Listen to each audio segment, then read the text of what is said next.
Have you ever wondered how many people 11 has killed now? I can't help but think that after 4 seasons of countless kills that some of these deaths were pretty unwarranted. In season 4, we hear 11 ask Sam Owens, what if she is the monster? What if I'm not good? What if I'm the monster? Well, what if she is? How many people has 11 killed now over the full 4 seasons? Is she the monster? How many kills before she becomes the monster? Well, now that all 4 seasons are out, I wanted to go through and count them all up. I want to see all the bad things that could be held in a case against 11. We're going to do a complete 11 kill count this video for all 4 seasons of Stranger Things. If you're new here, welcome to the only channel that legally exists in the Upside Down. And surprisingly enough, only 12% of the people watching right now are actually subscribed. If you are part of the 12%, thank you, I appreciate it. And if you're part of the 90% that's not subscribed, what are you even doing? Go down and smash that subscribe button. It doesn't cost a thing, it's totally free, and it really helps support the channel and our work to build a portal to actually go into the Upside Down and hunt Vecna ourselves. Wait, what?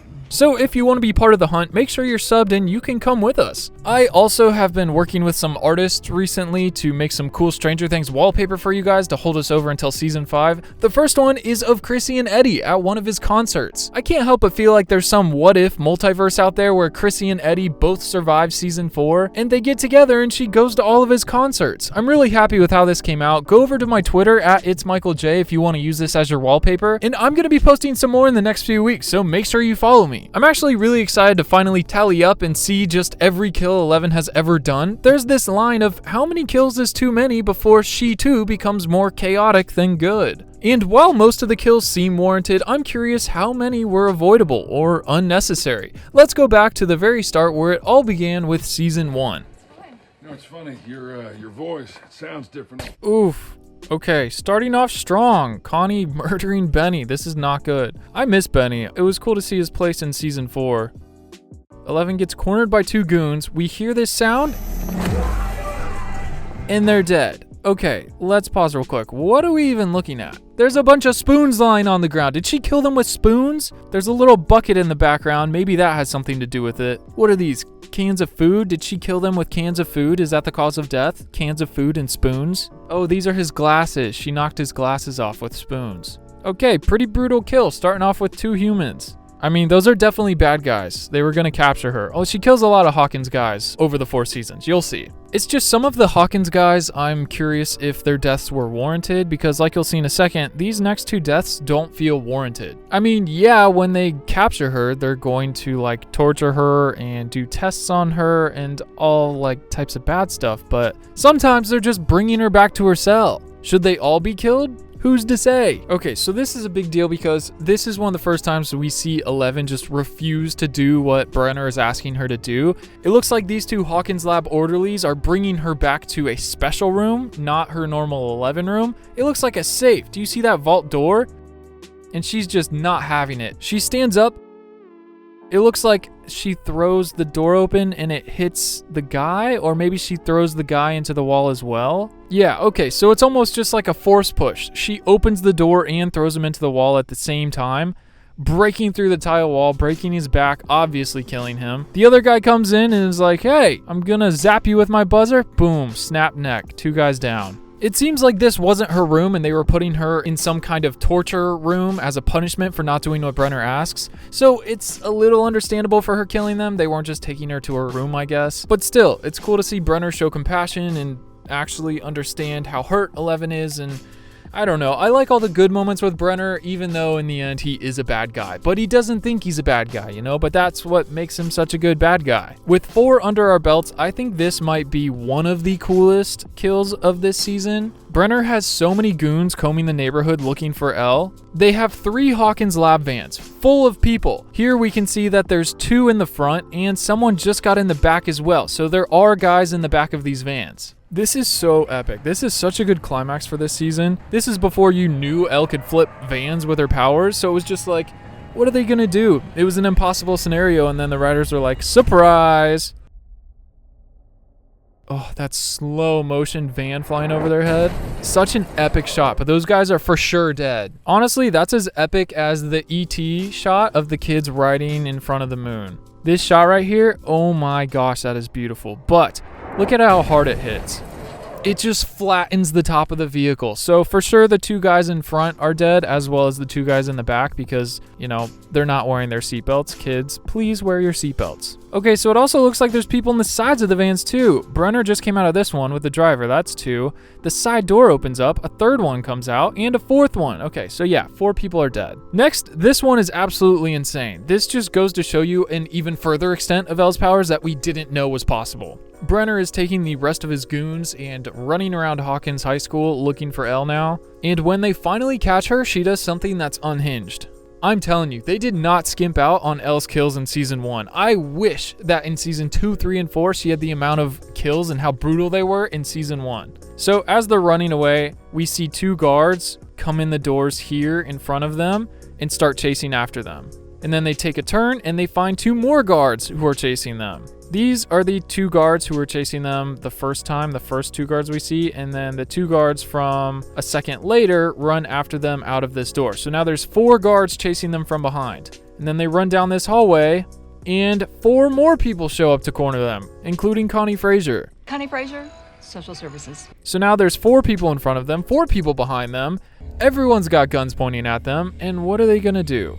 Yeah, they just start bleeding out of their eyes. How did we know that they were going to do that? We didn't.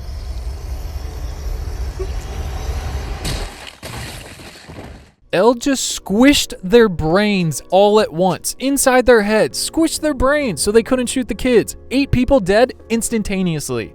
Anyway, she looked like she's gonna be fine. She's totally fine. She didn't look fine. Part of me thinks that season 1 Elle was almost more powerful than season 3 Elle. Oh, that was so awesome. And now for Elle's final kill in season 1, the Demogorgon, the final climax of this season. Everyone is about to die, all of her friends are in one spot, and she wakes up after passing out from the last expenditure of her powers and takes this Demogorgon on full throttle. It's pretty crazy that the last time she ever encountered someone from the Upside Down or someone as powerful as the Demogorgon was when we saw her encounter Henry Creel at the massacre in season 4. In her flashbacks, when she was attacking Henry Creel, the only move that was powerful enough to defeat him was disintegrating him and banishing him to the Upside Down. It's pretty cool to think about that the next time she saw another supernatural entity like this Demogorgon, she just resorted to what she did the first time it happened. The only thing with this instance, though, is that she tells Mike goodbye. Goodbye, Mike. As if she knew that she would be transported to the Upside Down when she disintegrates the Demogorgon. But that didn't happen the first time she used it, so how would she know to say goodbye? I don't get it. Is it because she's standing closer to the Demogorgon, so when it disappears, she goes with it? Because, I mean, the first time, she's probably pretty much the same distance from Henry Creel as she is to the Demogorgon here. But Henry's the only one that gets transported to the Upside Down, not 11. So why did she get transported here? I don't get it. And then also, it didn't kill Henry when she transported him, so did it even kill the Demogorgon when she disintegrated and banished it to the Upside Down? I think there's 2 options. Okay, so 1, if the Demogorgon didn't die and she just disintegrated it and banished it the same way she did to Henry in season 4, and it just got transported to the Upside Down and lived, it also transported her to the Upside Down. And when we see her next wake up in the Upside Down in the same spot we see her in now, there's no Demogorgon around, there's no dead body, and I doubt it ran off if Elle was passed out and it had the chance to kill her. So honestly, I think that it wasn't as strong as Henry and it couldn't take the transfer and it actually died instead of being banished.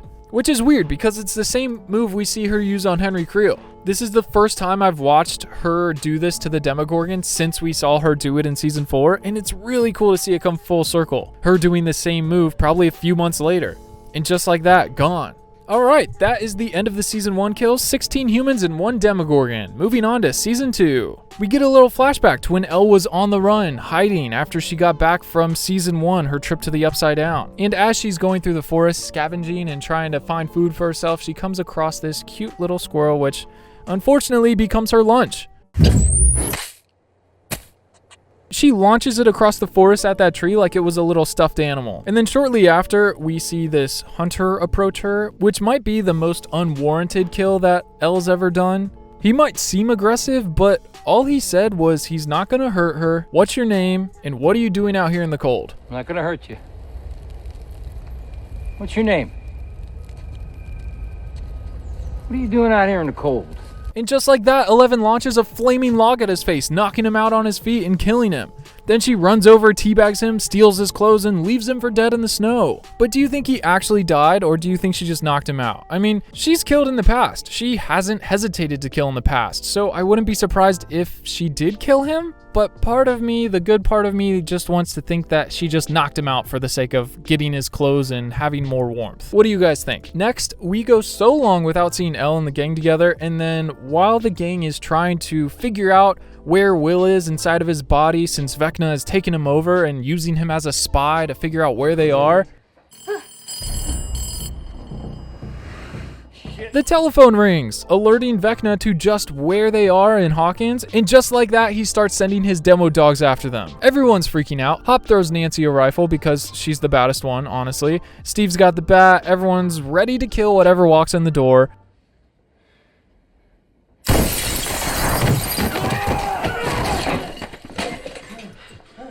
And then, would you look at that, a demogorgon comes flying through the window. Apparently, she was on her way back to the cabin and intercepted the demogorgon or demo dog at the perfect moment, saving Hopper and the kids a lot of trauma, loss, and a big fight. Shout out to 11, thanks for having superpowers. And then next, after 11 closes the portal, preventing the mind flare from entering Hawkins and killing everybody eventually, she ends up killing all the demo dogs that were left in Hawkins. Vecna sent all the demo dogs after Elle and Hopper on the cable car and tried to stop them from closing the portal, but once she closed the portal, their hive mind connection was gone, and they just fell, their lifeless bodies falling into this bottomless pit, which honestly kind of reminds me of the Spy Kids pit. I wonder if there's just a bunch of demogorgon lifeless bodies at the bottom just floating in the middle of space for hours and hours until some mad scientist finds them and releases them. But if we brighten up this scene, let's see just how many demogorgons she killed.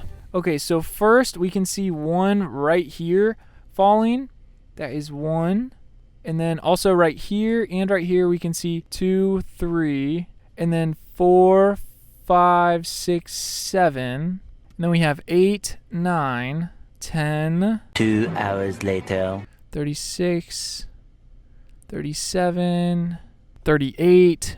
38 demogorgons in this one kill, plus however many were off screen, but we're just going to say 38 because that's the most demogorgons we ever have seen killed at once. And that wraps up all of the Season 2 kills. 1 squirrel, 39 demogorgons, and possibly 1 man. Moving on to Season 3, the season with the least amount of kills, there is just one scene where 11 finally unleashes. The entire season, she's been hanging out with Mike and Max, not too much killing going on there. She eventually starts to fight Billy, doesn't kill him, but gives him a run for his money. And then the meat puppet, she rips him a hole in his face and takes off an arm or something, but she doesn't kill that either. Who would think that Joyce would be the one in the end to finally kill off the meat puppet? It's not until their paths cross that 11 fully gets to do some damage and unleash her powers, but it's just this once, when the Russians are looking through the mall for Erica, Dustin, Steve, and Robin, and right as soon as the Russians find and are about to capture and or kill the kids, 11 just pops her head up like it's nothing and throws this massive car hurling towards the Russians and absolutely obliterates every single one of them. It rolls over them like they're jello, just squishes them, throws them through the mall, hurling towards a different dimension.